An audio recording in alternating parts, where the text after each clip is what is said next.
రక్షించే సకల జ్ఞానమూర్తి. ఎవరింట తాను కొలువుండునో కలుగును వారికి కీర్తి. సకల సంపదల మూలము సుమనోహరి లక్ష్మి. శ్రీ చక్రవాసిని మాత శ్రీ విష్ణు ధర్మ పత్ని. తనని నమ్మిన భక్తులకు దరిద్రమును బాపు.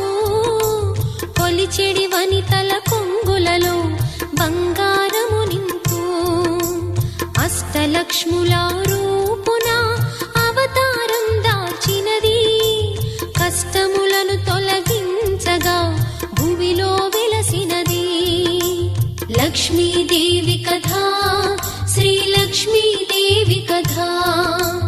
లక్ష్మీదేవి కథ శ్రీ లక్ష్మీదేవి